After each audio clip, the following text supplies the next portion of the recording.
السلام علیکم دوستو، کیسے آپ لوگ؟ دوستو، اس دنیا میں بڑے بڑے بادشاہوں نے حکومت کی ہے، ایسے ایسے حکمران جن کے جاہ و جلال سے دوسری حکومتیں لرز جایا کرتی تھی۔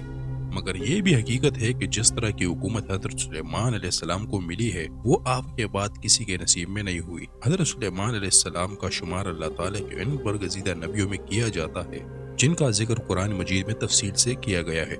دوستو، حضرت سلیمان علیہ السلام نبی حضرت داؤد علیہ السلام کے بیٹے تھے، اور قرآن میں اللہ تعالیٰ نے داؤد علیہ السلام پر اپنے احسان کا ذکر کرتے ہوئے فرمایا ہے کہ ہم نے داؤد کو سلیمان عطا کیا۔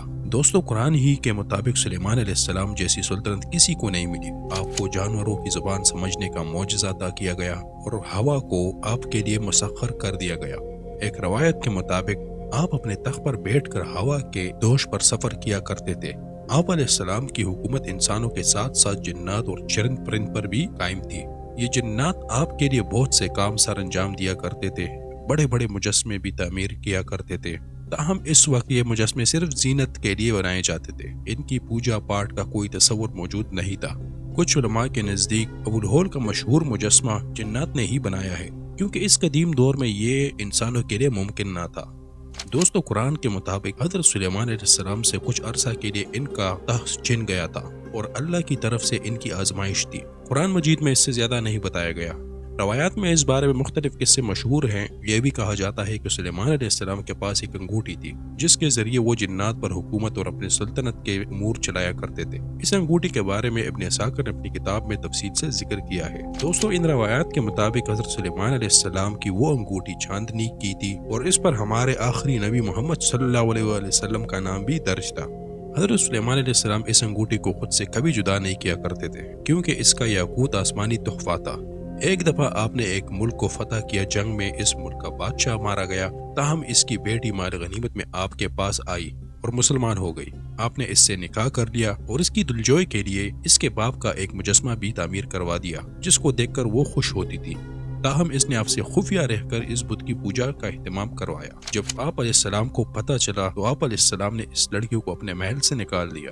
دوستو، جیسا کہ ہم بتا چکے ہیں کہ سلیمان علیہ السلام اپنی انگوٹھی کو خود سے جدا نہیں کرتے تھے، تاہم رفع حاجت اور اپنی بیویوں کے پاس جاتے وقت آپ یہ انگوٹھی اپنی خاص کنیز امینہ کو دے کر جاتے تھے۔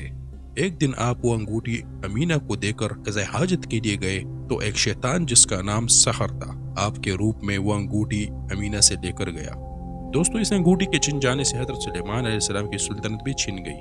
سحر نے آپ کی شکل و صورت اپنا لی اور خود سلیمان نبی بن کر حکومت کرنے لگا۔ آپ علیہ السلام جس کو بھی کہتے کہ آپ سلیمان علیہ السلام ہے تو کوئی یقین نہ کرتا، کیونکہ انگوٹھی کی نشانی سحر کے پاس تھی۔ دوستو، اس کے بعد حضرت سلیمان علیہ السلام دریا پر چلے گئے اور وہاں آپ ایک مچھیرے کے ساتھ مچھلیاں پکڑا کرتے تھے۔ دوستو، روایات کے مطابق آپ کے محل میں آپ سے چھپ کر 40 دن تک بت پرستی کی گئی تھی۔ اس لیے 40 دن گزرنے کے بعد آپ کے درباریوں کو سحر کے طور طریقوں سے معلوم ہو گیا کہ وہ سلیمان نبی نہیں ہے۔ درباریوں میں چند سمجھدار لوگوں نے سحر کے سامنے تورات کی تلاوت کی۔ سحر شیطان تھا، تورات سننے کی سخت نہیں رکھتا تھا، اس لیے بھاگ کھڑا ہوا۔ جاتے جاتے وہ انگوٹھی بھی ساتھ لے گیا اور اس نے اسے سمندر میں پھینک دیا۔ دوستو، حضرت سلیمان علیہ السلام کو ان کی بادشاہت واپس مل گئی اور پھر ایک دن وہ انگوٹھی بھی سحر نے انگوٹھی سمندر میں پھینکی تھی اور اس انگوٹھی کو ایک مچھلی نے نگل لیا تھا۔ ایک دن سلیمان علیہ السلام جب مچھلی لینے سمندر کنارے گئے تو مچھیرے نے وہی مچھلی پکڑ کر آپ کو دے دی۔ دوستو، یہ بھی کہا جاتا ہے کہ اس انگوٹھی میں قیامت کا راز چھپا ہوا تھا، تاہم یہ بات درست معلوم نہیں ہوتی، کیونکہ قرآن کے مطابق قیامت کا علم صرف اللہ کو ہے۔ دوستو، اب وہ انگوٹھی کہاں ہے اس بارے میں کوئی وثوق سے نہیں جانتا۔ اہل تشیع حضرات کے مطابق وہ انگوٹھی مختلف انبیاء سے ہوتی ہوئی ان کے اماموں تک پہنچ گئی تھی، مگر یہ بھی بس قیاس کی ہی بات ہے۔